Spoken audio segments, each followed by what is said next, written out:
Welcome to the Sensing Self podcast. I'm your host, Kayla Allison.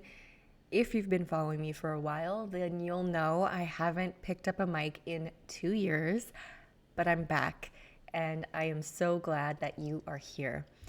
Today, I want to talk to you about something called clairsentience. If you're an empath, this is something you absolutely need to understand because it influences you more than anyone else. I am on a mission to help people to understand what clairsentience really is and how to refine it to a skill. Clairsentience is a form of sensory perception. It's a way of feeling information through the body.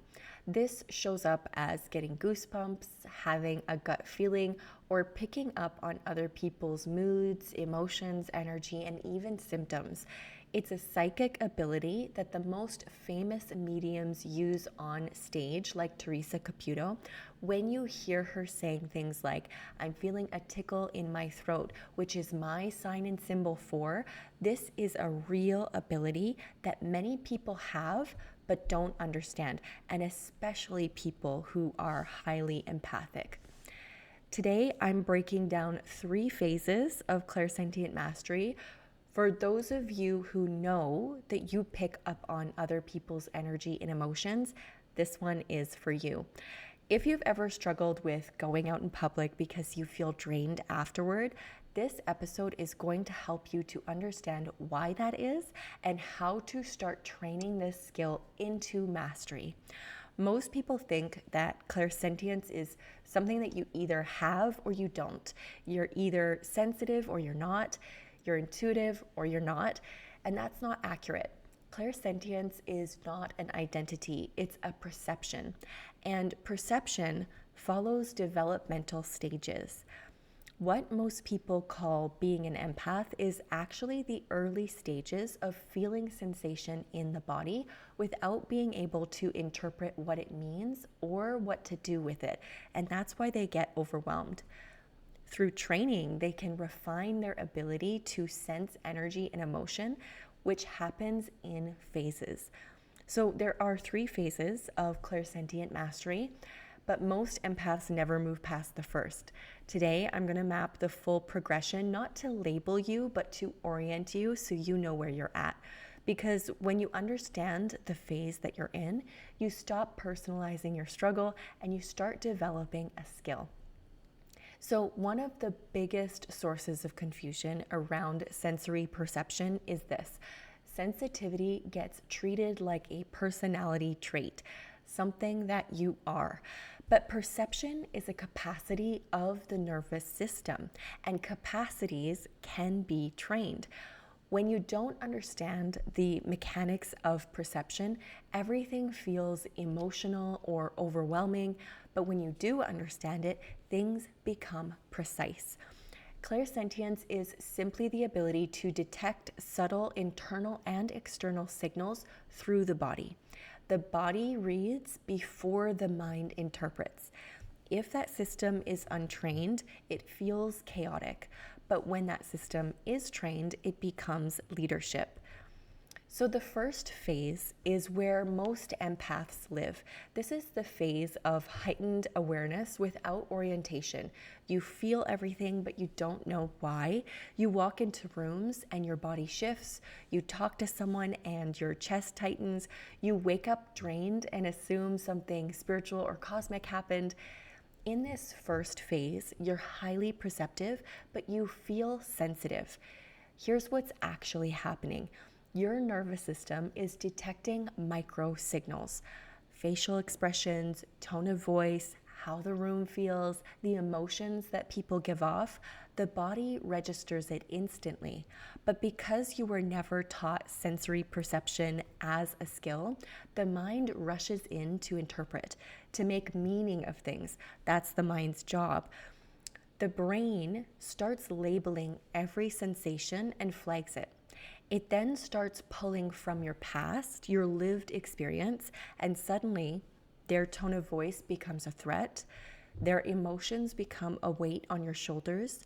the sound gets too loud, the lights get too bright, and then all of your sensations are hijacked into overwhelm.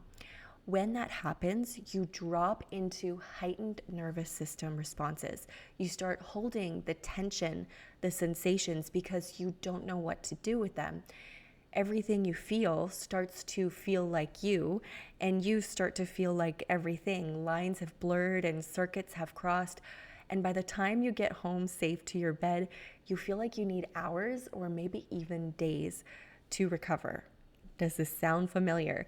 This process happens when the body senses something and the system doesn't know what to do with it. It's like being an airplane pilot and trying to control the weather. You start panicking about the rain outside the window instead of using your radar system to guide you. This is why phase 1 often looks like chronic overwhelm, the constant need to clear and protect your energy, overanalyzing things, feeling responsible for making others feel better, or needing isolation for yourself to feel okay. This phase is not weakness, it's early development. But without training, people stay here for decades. The core skill of phase 1 is learning your baseline. Baseline means, what does my body feel like when nothing is influencing it? If you don't know your baseline, everything feels like you. And if everything feels like you carry what was never yours. The mind versus not mind protocol begins here. This is something that I teach in my signature program, the Sensing Self. But phase 1 is not about force. It's about foundational understanding of what clairsentience actually is, how perceptual networks operate in the body, why absorbing energy happens, and how to return to neutral or baseline. Once you learn this phase, phase 2 becomes possible. The second phase begins when you stop asking, what am I feeling? And start asking, what am I allowing? This is where sensitivity becomes clear. It becomes clairsentience, clear sensing. This is where it starts to become an actual skill you can use in your day-to-day life, and especially in leadership situations to build connection.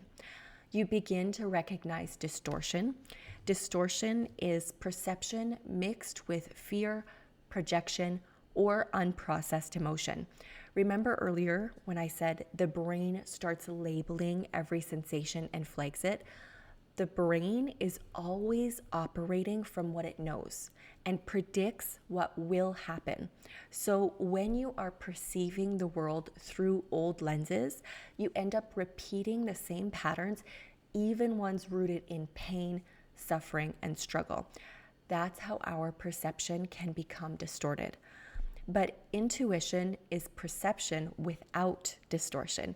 It's the ability to see things clearly as they are and accept them. Distortion is like a rejection of reality. They feel different in the body, but you can only tell the difference when you've built baseline awareness. In phase 2, you develop what's called containment. Containment are boundaries. It's not protection, it's structural integrity.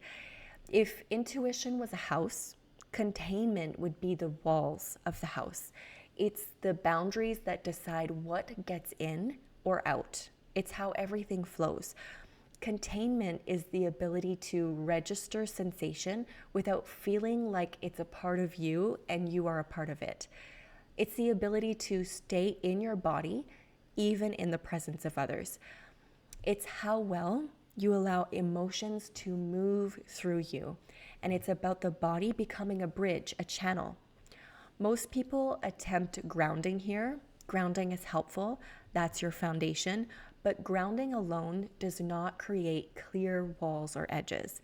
Edges are the missing skill. Energetic edges mean your system knows where it ends without hardening, without shutting down, without dissociating. And this is where you learn the difference between reading the room and leading the room. Scanning is reactive. Leading is oriented because you know where you stand. where you start and others begin. You know what energy is yours and what energy is theirs. In scanning mode, your nervous system constantly monitors for threat. In leadership mode, your system remains stable and allows others to adjust around you.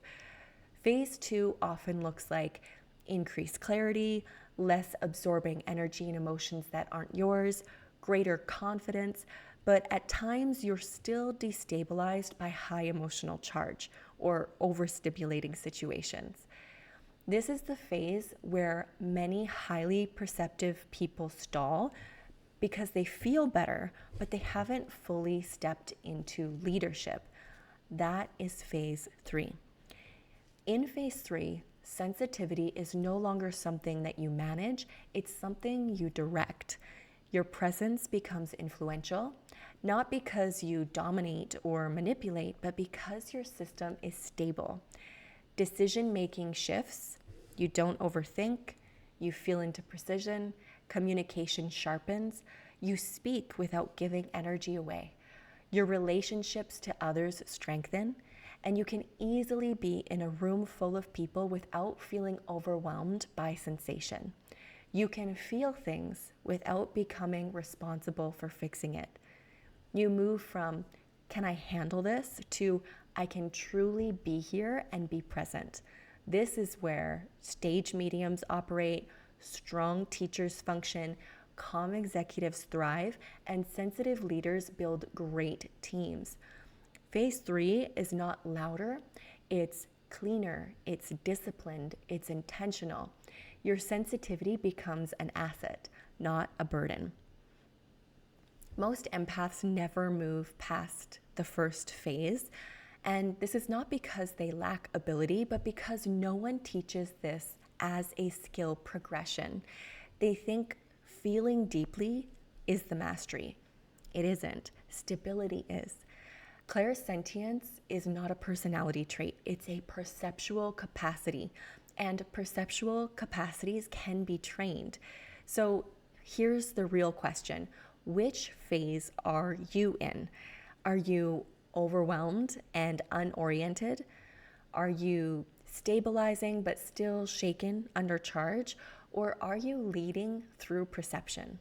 Wherever you are is information, not identity. And the moment you stop treating sensitivity as something you are and start treating it as something you train, everything changes. This is the work of the sensing self, not becoming less sensitive, but becoming precise. If today's episode spoke to you, be sure to join me next week for our next one. In the show notes, I have a link for you to learn more about the Sensing Self program and working one-on-one with me.